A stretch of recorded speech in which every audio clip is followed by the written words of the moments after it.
नमस्कार दोस्तों, आज हम आपको कार्तिक मास महात्म का छठा अध्याय सुनाते हैं। इसे ध्यान से सुनिएगा, जिसके सुनने से सब पाप नाश हो जाए। कार्तिक महात्म्य का लिखूं छठा अध्याय। नारद जी बोले, जब 2 घड़ी रात बाकी रहे तब तुलसी की मृत्तिका, वस्त्र और कलश लेकर जलाशय पर जाए। कार्तिक में जहाँ कहीं भी जलाशय हो वहाँ के जल में स्नान करना चाहिए। गर्म जल की अपेक्षा ठंडे जल में स्नान करने से 10 गुना पुण्य होता है। उससे 100 गुना पुण्य बाहरी कुएं के जल में स्नान करने से होता है। उससे अधिक पुण्य बावड़ी में और उससे भी अधिक पुण्य पोखर में स्नान करने से होता है। उससे 10 गुना झरनों में और उससे भी अधिक पुण्य कार्तिक में नदी स्नान करने से होता है। उससे भी 10 गुना पुण्य वहाँ होता है जहाँ 2 नदियों का संगम हो, और यदि कहीं 3 नदियों का संगम हो तब तो पुण्य की कोई सीमा ही नहीं है। स्नान से पहले भगवान का ध्यान करके स्नानार्थ संकल्प करना चाहिए। फिर तीर्थ में उपस्थित देवताओं को क्रमशः अर्घ्य, आचमनीय आदि देना चाहिए। अर्घ्य मंत्र इस प्रकार है: हे कमलनाथ, आपको नमस्कार है। हे जलाशयी भगवान, आपको प्रणाम है। हे ऋषिकेश, आपको नमस्कार है। मेरे दिए अर्घ्य को आप ग्रहण करें। वैकुंठ, प्रयाग तथा बद्रिकाश्रम में जहाँ कहीं भगवान विष्णु गए वहाँ उन्होंने 3 प्रकार से अपना पांव रखा था। वहाँ पर ऋषि, वेद, यज्ञों सहित सभी देवता मेरी रक्षा करते रहे। जनार्दन, हे दामोदर, हे देवेश, आपको प्रसन्न करने हेतु मैं कार्तिक मास में विधि विधान से ब्रह्म मुहूर्त में स्नान कर रहा हूँ।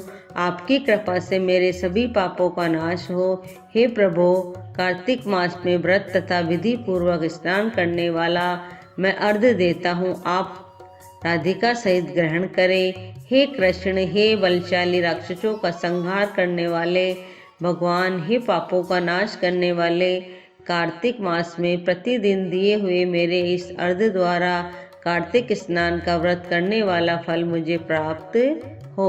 तत्पश्चात विष्णु, शिव तथा सूर्य का ध्यान करके जल में प्रवेश कर नाभि के बराबर जल में खड़े होकर विधि पूर्वक स्नान करना चाहिए।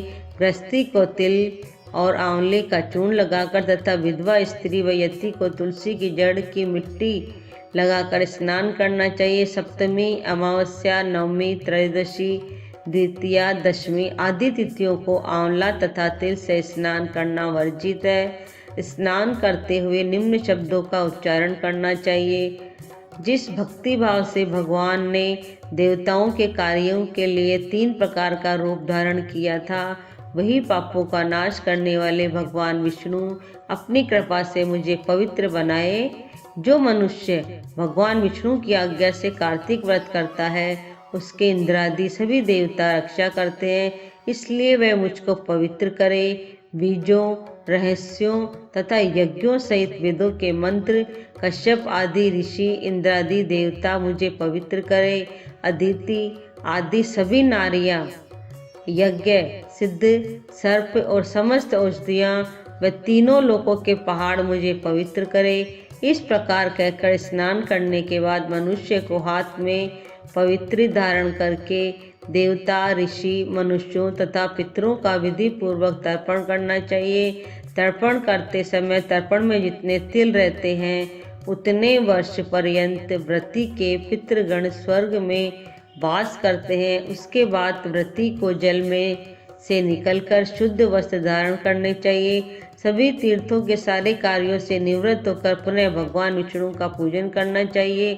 सभी तीर्थों के सारे देवताओं का स्मरण करके भक्ति पूर्वक सावधान होकर चंदन, फूल और फलों के साथ भगवान विष्णु को फिर से अर्घ्य देना चाहिए। अर्घ्य के मंत्र का अर्थ इस प्रकार है: मैंने पवित्र कार्तिक मास में स्नान किया है। हे विष्णु, राधा के साथ आप मेरे दिए हुए अर्घ्य को ग्रहण करें। तत्पश्चात चंदन, फूल और तांबूल आदि से वेद पाठी ब्राह्मणों का श्रद्धापूर्वक पूजन करें और बारंबार नमस्कार करें। ब्राह्मणों के दाएं पांव में तीर्थों का वास होता है, मुंह में वेद और समस्त अंगों में देवताओं का वास होता है। अपने कल्याण की इच्छा रखने वाले मनुष्य को इनका न तो अपमान करना चाहिए और न ही इनका विरोध करना चाहिए। फिर एकाग्रचित होकर भगवान विष्णु की प्रिय तुलसी जी की पूजा करनी चाहिए, उनकी परिक्रमा करके उनको प्रणाम करना चाहिए। हे देवी, हे तुलसी, देवताओं ने प्राचीन काल से तुम्हारा निर्माण किया है और ऋषियों ने तुम्हारी पूजा की है।